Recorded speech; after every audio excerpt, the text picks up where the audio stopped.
All right. Thanks for tuning in to another edition of the OFN Today as we talk Philadelphia Eagles football with our special guest, Jeff Mosher. He is the founder of Inside the Birds at InsideTheBirds.com.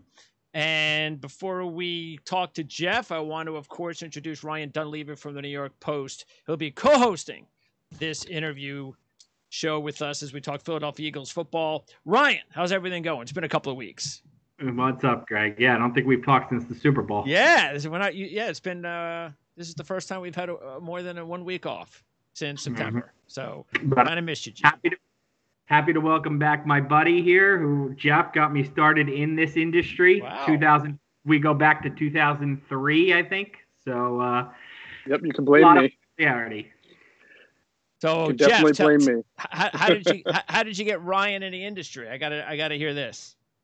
Well, we both worked at the same newspaper. That's where we got our career started, at the Courier News in Bridgewater, New Jersey. And I had been there for a couple of years, and Ryan was fresh out of the Targum started off as a part-timer.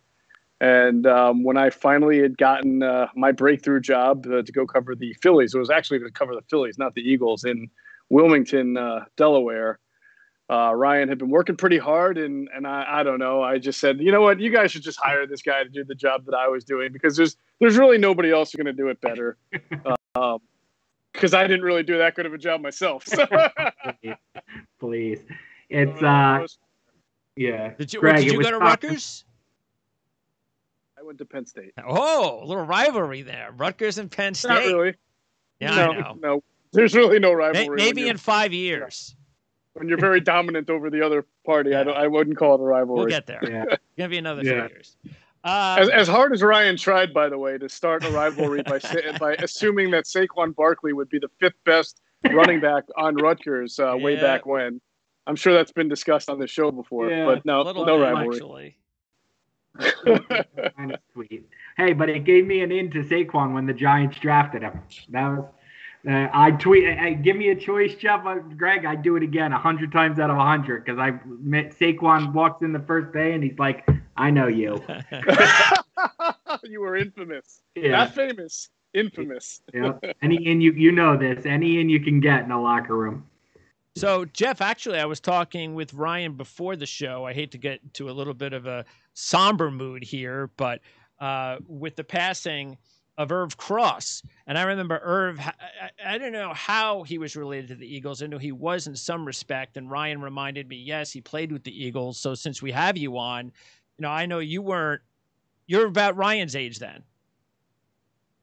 I'm a little older than Ryan. So yeah, you didn't watch him, did you? No, he was, as far as being an Eagles player, way before my time. on CBS, when he was on the show, when it was the end of the football show. With Brent Musburger. Yeah, that's I'm trying to, I can't recall. I knew that he did the show, but I've never been a big NFL pregame show kind of guy, especially the kind of the networks like that, because they tend to be less focused on X's and O's and more on external. Yeah, I know. Or ancillary headlines. So I knew who he was, but I can't say I watched the show that intently. Anyway, so that I'm old enough. I mean, I'm older than you guys, but yeah, it was just it's nostalgic, because I understand what you're saying, Jeff. I don't watch any of the pregame shows now, but I grew up. When you're a kid, it's a little different. You kind of look up to them.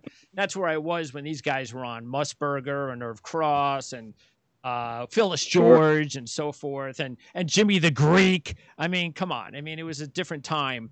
But anyway, just definitely wanted to throw that out there. Okay, so look, I was telling Ryan too, I usually have these one-on-one interviews, off-season previews for free agency and the draft, and I get my guests all to myself, so I get to ask like 30 questions, and I get so much stuff out. I'm not going to be able to do that because Ryan's here with me, and we only have about 25 minutes. But it's amazing how much research I had to do for the Eagles. They are the busiest team in the offseason, just research-wise. I mean, there's so much going on, and now throw in Carson Wentz. I guess we have to start there. Eagles fans happy or not that Carson Wentz was traded for what he was traded for? Oh, boy. Well, first of all, I think it's important to note that Eagles fans are very rarely unified on any one particular subject. So But there's also sort of a chronology to all this. I think, obviously Carson Wentz had a very bad season, but I don't think anybody expected that he was going to be gone. And so when it really started to come to light that he was probably going to be traded, there was a good split between the faction of people who felt that they should move on and people who felt, and I would say, I don't even know it was 50-50. There were a lot of people who still think Carson's better days are ahead and that he can be fixed and that it's unfortunate that he wanted out and that the team felt like it had to trade him and go this route because now the team has to take a huge cap hit, basically rebuild, start over on a guy that nobody's really 100% sure of. And so I guarantee you this, the one thing that Eagles fans would probably agree on is they did not want to be in this position if you asked them at this time last year, coming off that 2019 season. All right. And then you mentioned Hurts, and I'm glad you said that there's a lot of fans that aren't real confident in him because that's kind of the way that we feel. At least I know that's what me and Ryan have talked about with Jalen.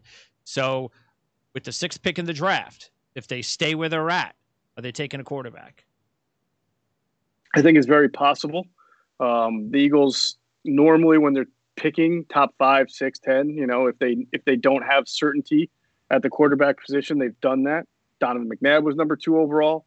Obviously, they went up from 16, I think, to 8-2 or 13 to 8-2 to get Carson Wentz.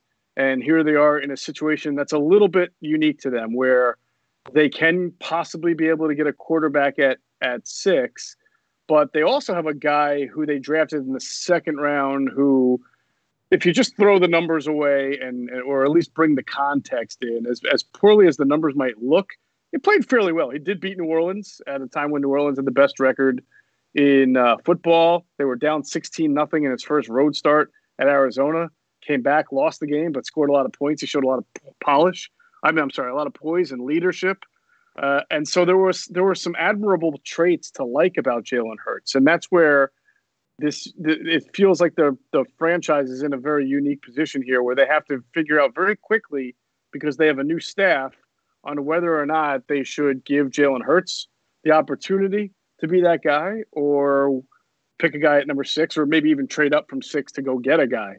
My personal opinion is that's really a coaching staff / front office decision that you evaluate and analyze Hurts's last year, maybe go back to college, and then you evaluate these quarterbacks who are available potentially at number 6. And it's not a whole lot of tape for any of it, but you've got to make a decision. Do I think that any of these guys, Fields or Wilson, or maybe even Mac Jones or Trey Lance, do they project to be better than what I saw or what I project to see from Jalen Hurts based on what I saw, and then make the decision from there?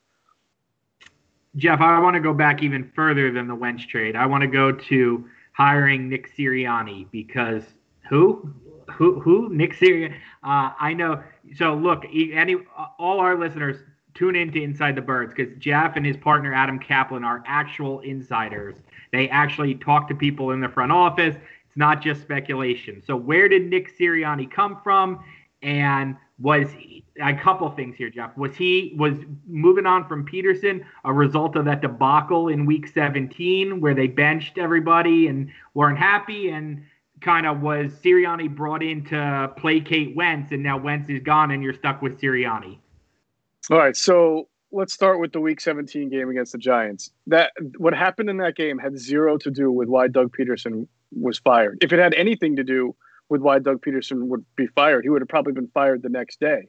The reality is he met with the owner, Jeffrey Lurie, a couple of days after the season. They had a talk.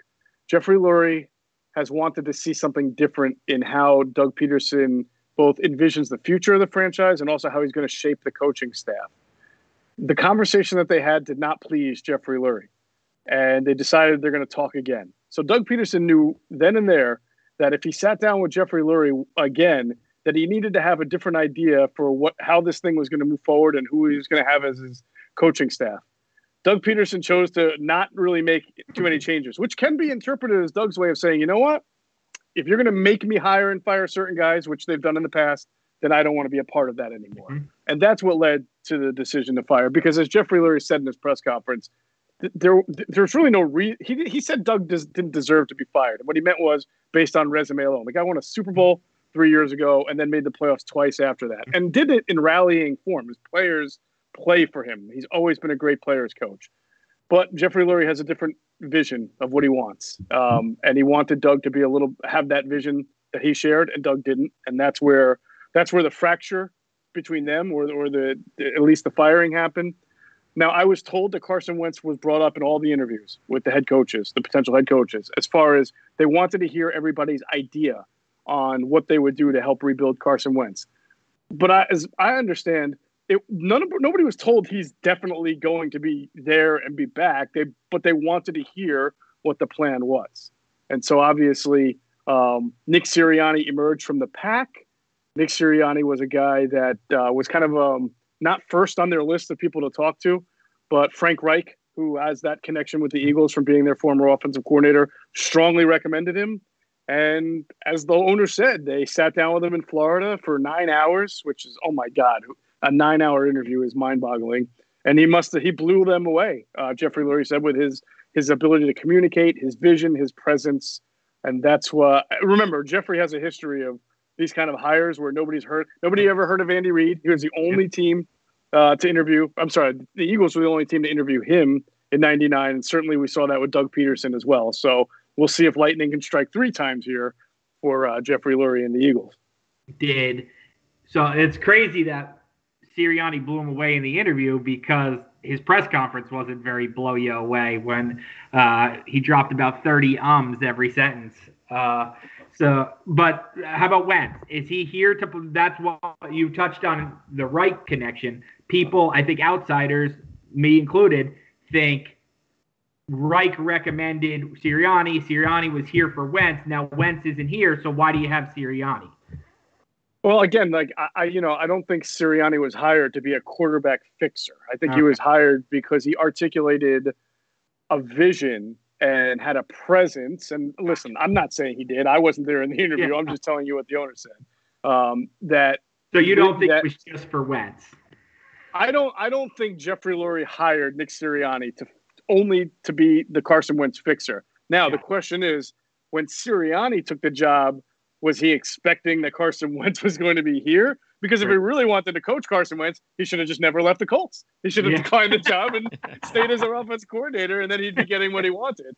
But now he kind of walks into a situation that I don't know that he anticipated, that not only would Carson Wentz be gone, I'm sure he had to think about that, but now because of that, it becomes a rebuild situation for the Eagles. All right. So now that we're through with the coaching and the quarterback, those are the big stories in Philadelphia.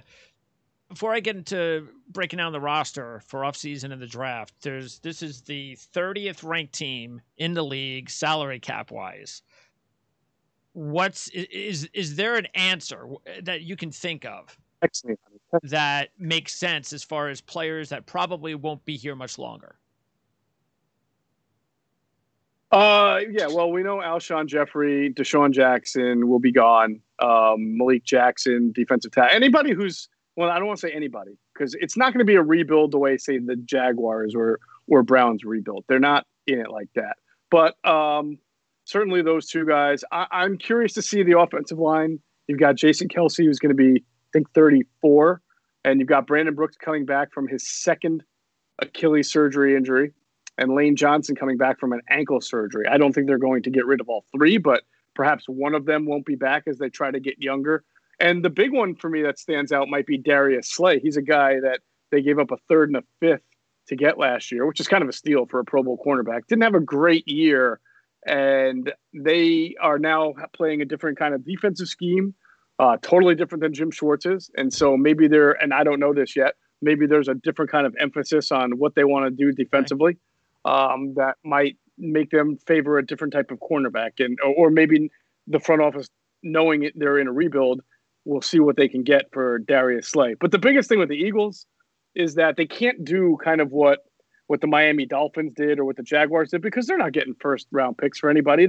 It doesn't make sense to get rid of every single player you have over 30 to get a bunch of 4th, 5th, and 6th round picks that by itself have a 10 to 15% chance survival rate in the NFL. That's only going to make your team awful as you try to build up around a different quarterback. That just never works. So guys like Brandon Graham have the potential to be back. I think Slade still has the potential to be back. The offensive line. Oh, Zach Ertz. He will not be back. He will definitely be someone that they look to move on from because they have a very good tight end coming up in Dallas Goedert. And the bottom line, though, is that it's not about just, okay, we're rebuilding. It's about we have to open up cap space. Yes, that's they go hand in hand. Once you start hemorrhaging because of cap space, then you look at it and you say, well, we got to rebuild. All right, wide receiver. This has to be one of the top positions where the last couple of years just haven't been good. I'm sure the fans weren't very happy with Rager after what Jefferson did in Minnesota. But still, wide receiver. It was at least refreshing when Hurts played.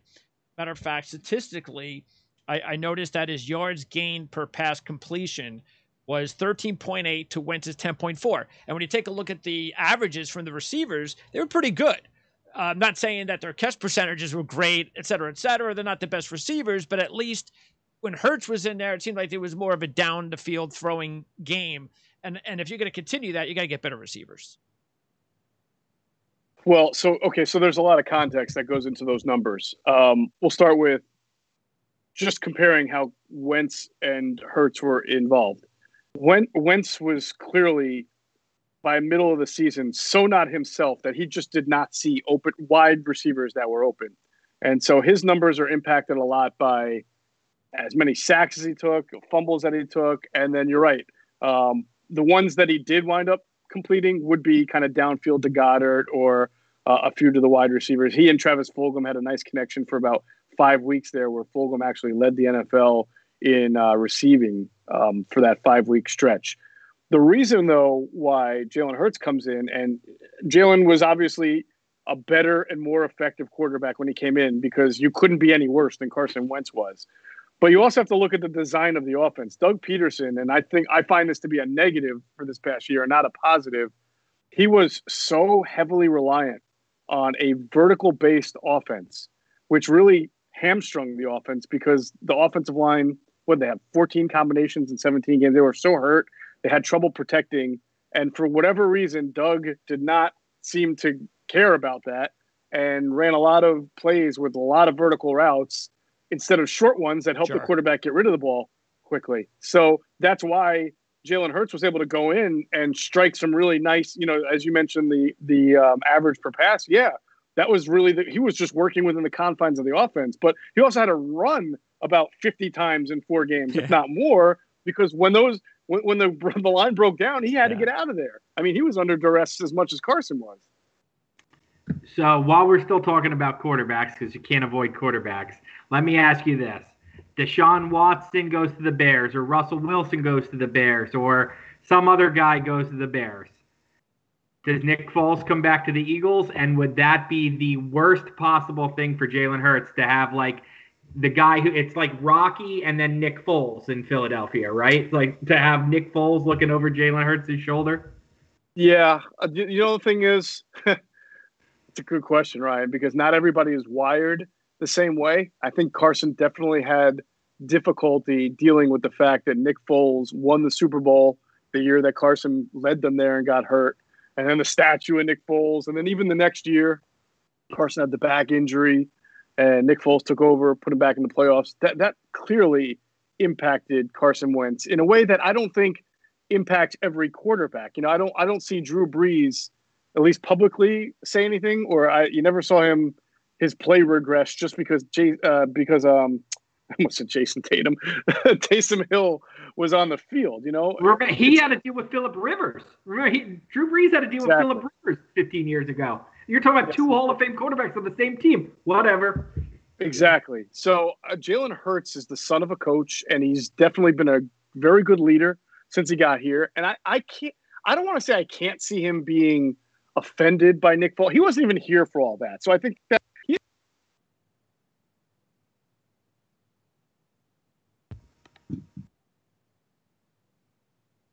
of moves that it makes like that after it drafted Jalen Hurts in the second round, which also clearly had an impact on how Carson Wentz viewed what was going on around him.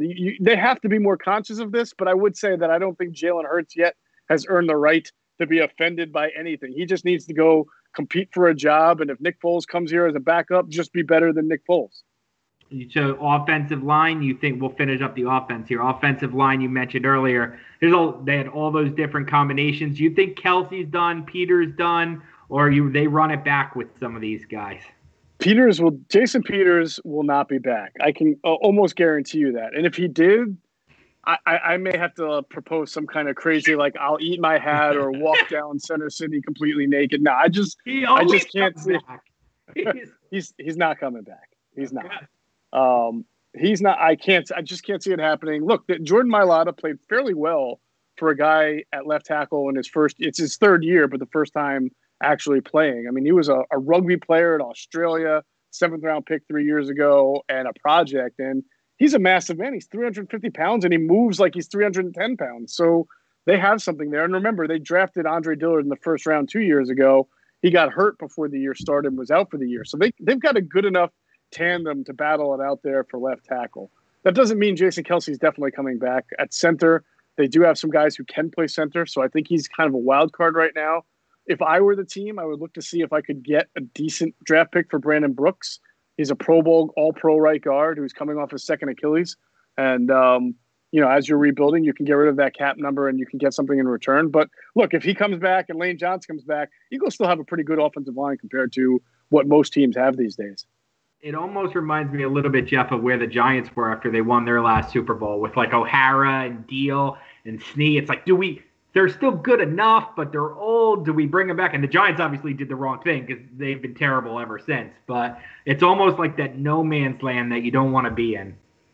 It is. It's look, like I said, there's not one single person in that building at this time last year, coming off 2019 when they rallied to make the playoffs. And, who knows what would have happened against Seattle if Carson doesn't get hurt in that game from the hit that he took from Jadeveon Clowney. Because even when McCown came in, that was a close game all the way until the fourth quarter.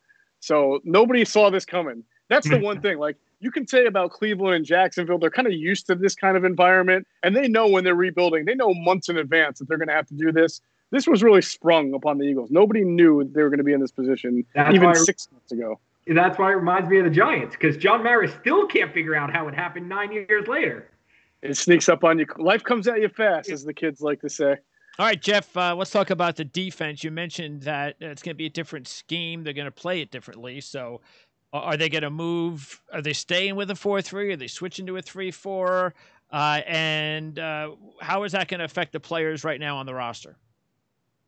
It's the most fascinating question. And I'm finally looking forward to kind of getting into that now that the Carson Wentz saga is over, because you have an interesting dynamic here. You have Jonathan Gannon, who was the defensive backs coach for the Colts. He's now the defensive coordinator. One of the brightest, as far as when you ask around the league, when they talk about certain coaches who were earmarked to eventually become a defensive coordinator, his name came up a lot. So there's a lot of good buzz around Gannon. Now, although he comes from the Colts, he spent many years with Mike Zimmer out there in Minnesota. And most people who know Mike Zimmer know that he likes to blitz line gap linebackers in the A gaps, kind of cross blitzes and double A gap blitzes. And he's always had really fast athletic linebackers to be able to do that. And in the Colts, they were more of a cover 2 scheme. So those are two things right now that Jim Schwartz was like basically allergic to: blitzing linebackers and playing cover 2. That's just wasn't his thing. So I'm interested to see how the Eagles are able to transition to that without per se the personnel, because the Eagles, for about as long as I've been covering the team, which is almost 20 years, they've undervalued the linebacker like a lot of 4-3 teams do. They put more emphasis on the D-line and the secondary at corner. So their best linebacker last year, Alex Singleton, was an undrafted linebacker who played his first few years in Canada. And then their second best linebacker was T.J. Williams, who was an undrafted free agent out of Wisconsin. So that just goes to show you how they value linebacker. I don't know if these guys are great blitzers or have a nose for the quarterback or can do what Jonathan Gannon would like to do. So it may take a little bit of take some time. And also for the last, I don't know, God knows how long, since Jim Schwartz was defensive coordinator in 2016, and even for a couple of years, Andy Reid's last few years when Jim Washburn was in charge of the line, they played the wide 9. So this team is very used to just getting upfield and flying at the quarterback. It's not going to be the case anymore. They're going to be a little bit more read and react while still being a 4-3 team. So you're talking about an entire defense that's under transition both philosophically and schematically. And I don't know that they have the personnel right now to do everything they want to do. So when that happens, usually you kind of have some bumps and bruises along the way, especially in September and early October. All right, well then let's say that, and I know it's early because we don't have free agency yet. So, but so we have you on. You're an Eagles expert, so you're going to give us a better guess than we will. If they don't use their pick on a quarterback or an offensive player, what kind of player, what position on defense do you think they need to target first? And I know we haven't talked about the defensive backs yet, so that definitely could be in play as well. If they went with a defensive player, their history is, if they're picking in the top 10, it's going to be a defensive lineman. Now, it doesn't look like this year there's a whole lot of edge rushers that are getting that kind of buzz to be in the top 10. I know at one point the kid from Miami, Gregory, Rousseau. I want to say Rousseau, was it? Rousseau yeah. was, but he seems to not be that kind of a top 10 prospect anymore. So it's corners in the top 10. That's really it, defense. Yeah, you have corners. So now you kind of focus on Surtain or maybe Caleb Farley. I can tell you this because I get asked it all the time. As long as Howie Roseman is doing the picking, and I have no reason to think that he's not going to be, I'd be very, very, very surprised if they took Micah Parsons 6 overall, because again, they just have not valued linebacker. Now I know this guy can be maybe a hybrid Isaiah Simmons type of player, but they also haven't taken safeties in the first round for as long as I can remember either. So you're talking about two positions the Eagles have not really valued in the first round. So if Howie Roseman's doing the picking, I feel comfortable in saying they will not be taking Micah Parsons at number 6 overall.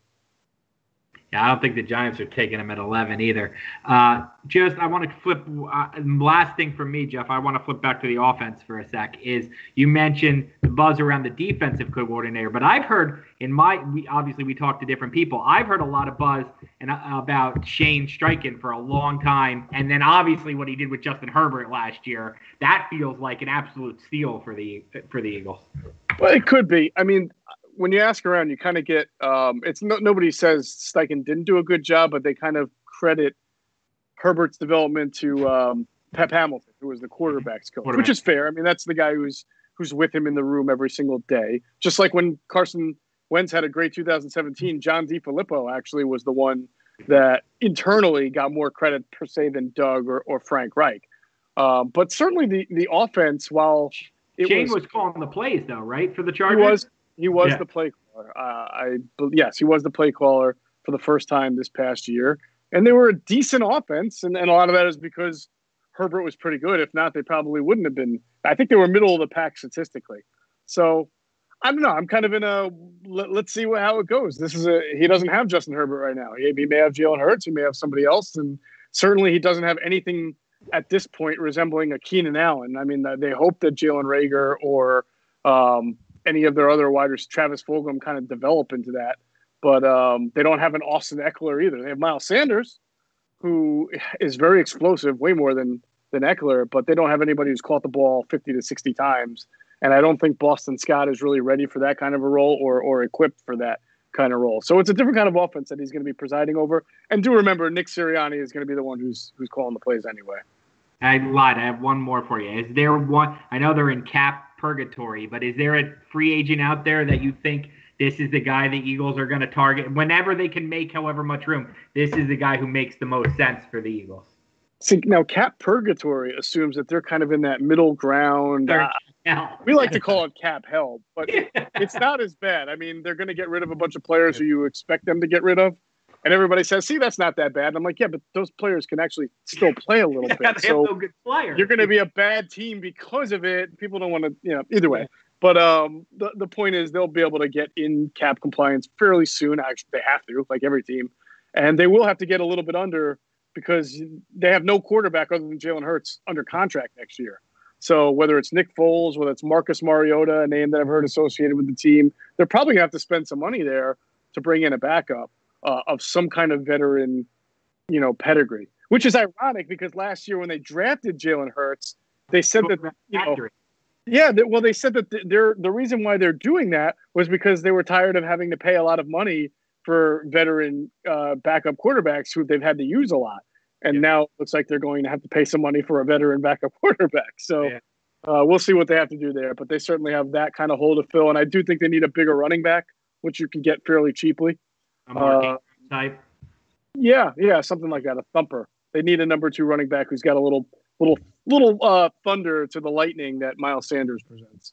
All right, a few more before I let you go, Jeff. I was on the DBs there for a second, so why don't you round out the secondary?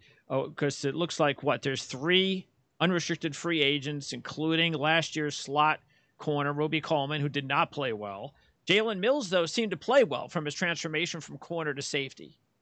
No? I mean, he had good moments. He had bad moments. I think if they are going to play more cover 2, he might be a guy that makes sense to bring back because he's not – I don't think he's a deep safety, a great instinct kind of guy. He doesn't run as well as some of the better deep safeties in the league. He's versatile. I think that does help. He's not a bad player. I'm not trying to insinuate that. As a 7th-round pick, he's definitely a success story, but he can't play corner on the outside. You can't rely on him there, so all he can be is a safety. And I'm not sure he's big enough to be a box safety. So he's more like that third kind of safety that you want covering tight ends and out of the back. A lot of in your sub packages. A lot of teams are now.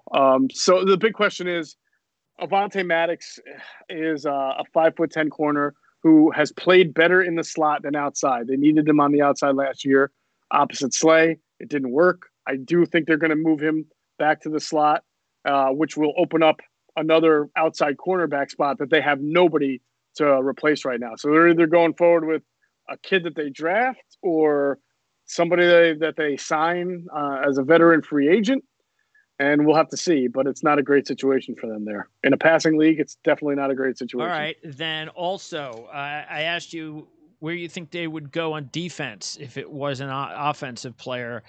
Let's say it's offense but no quarterback. Is wide receiver the most logical move with their first pick? It certainly would.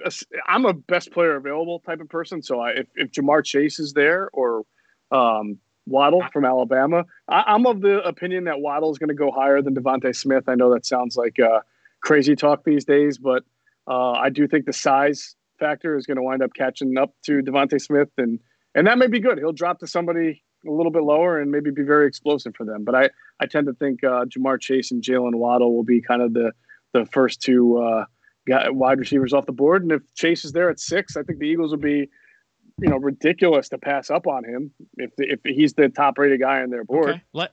Kyle Pitts. Yeah, that'd be positive. Kyle Pitts. I forgot. Yeah.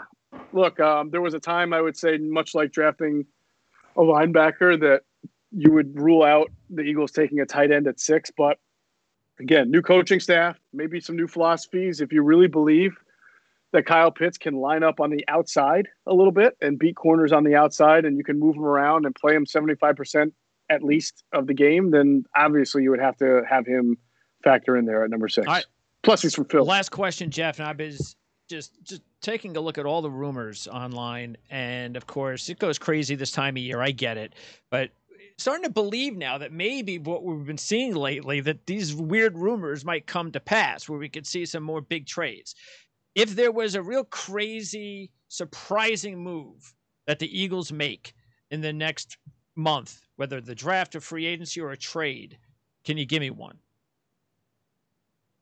A surprising move would be, man, they're so kind of deficient right now in star power. Like, they've already made their surprising moves, but do you find a Zach Ertz trade to be surprising or kind of logical at this point? I guess it depends on where he goes or what you get for him. What do you think you can get for him?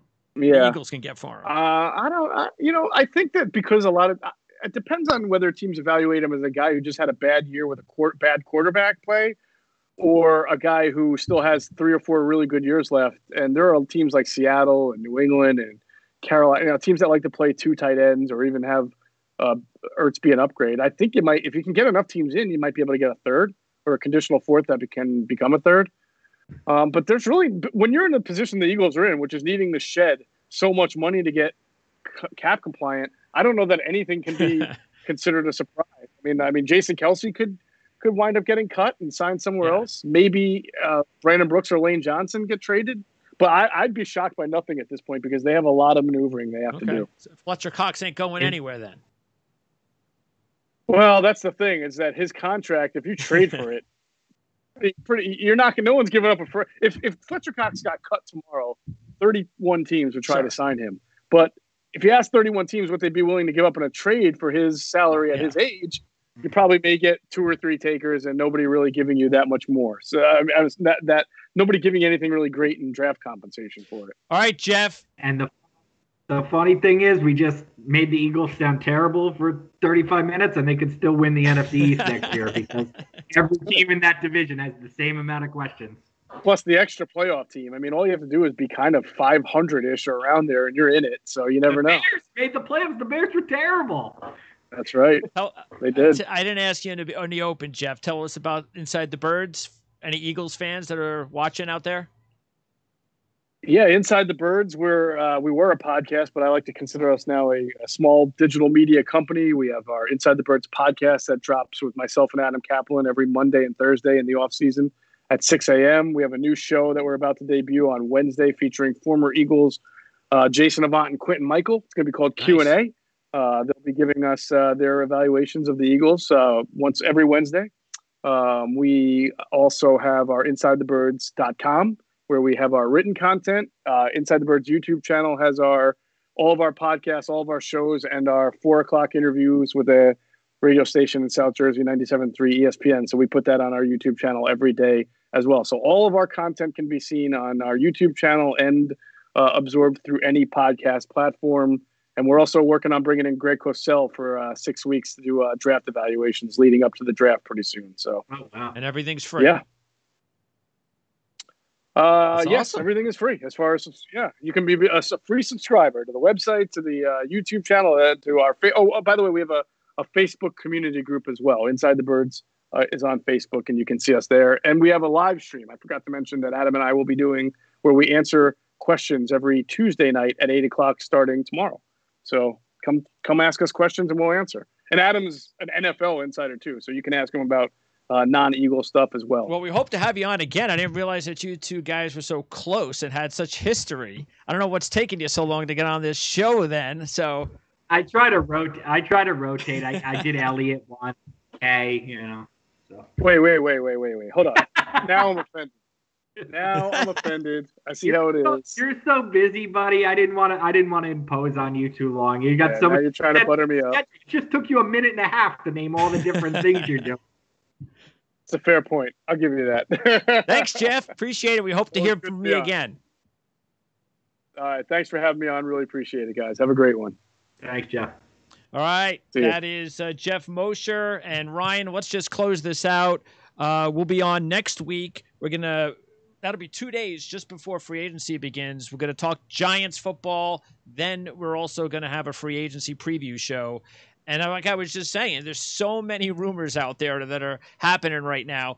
And the reason I'm believing it is not just because we've already seen, a few trades, but Russell Wilson now, you're just wondering, could it happen? J.J. Watt picks Arizona. I mean, wait a second. I thought he was going to Pittsburgh. I thought he was going to Buffalo. I thought he was going to Cleveland. And all of a sudden, he goes to Arizona. So I think it's going to be pretty fun.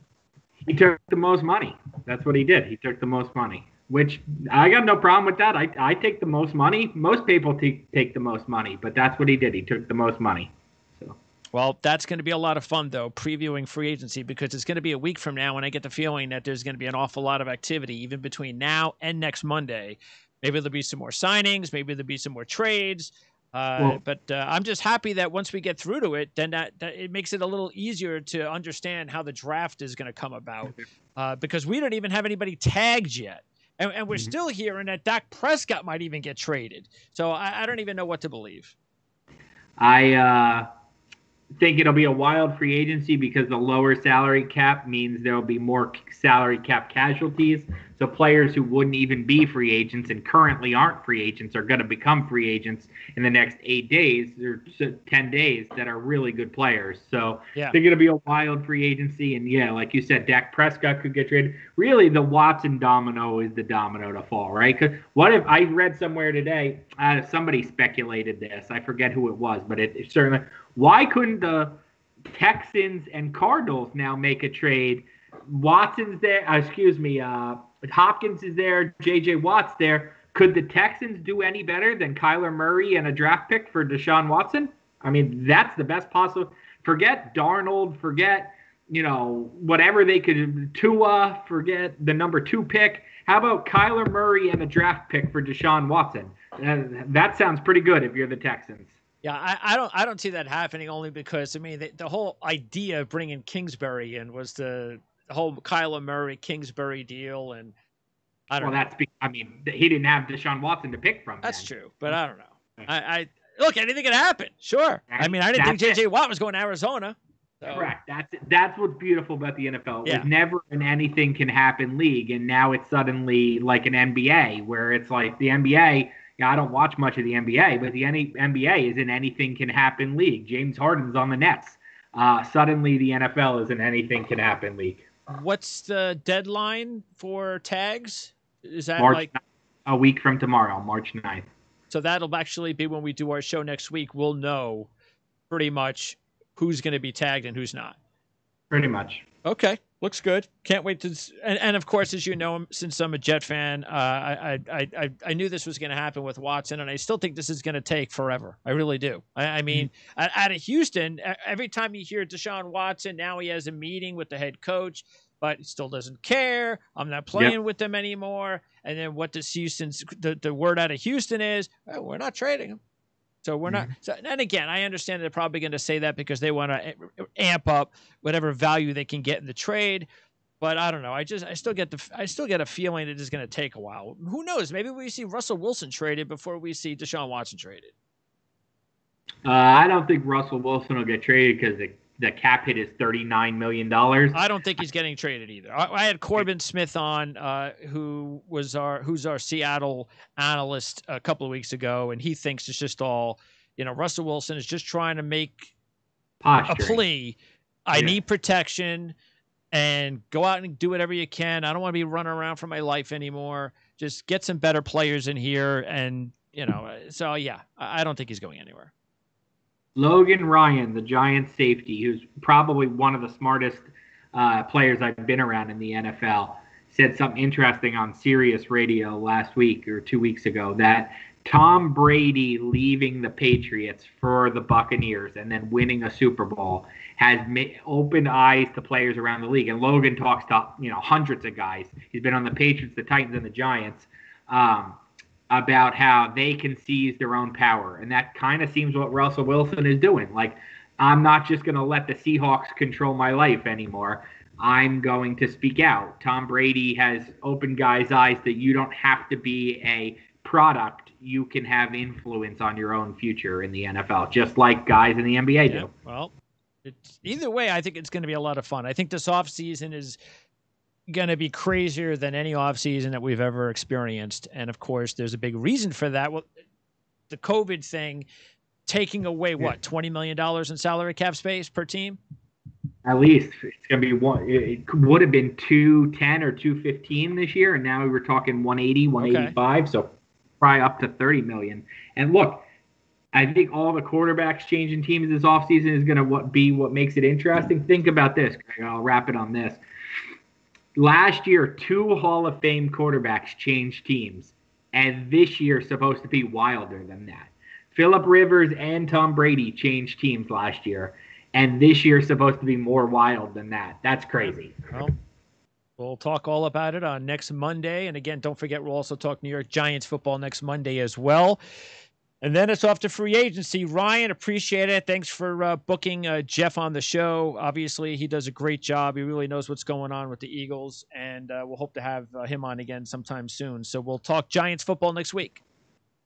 Yep. What's great about Jeff, Greg, is he's an actual insider. A lot of people say they're insiders, but Jeff's an actual insider. It was good to have him on, and I appreciate you and me doing this as often as we're going to during the off season. Talk to you next week, Ryan.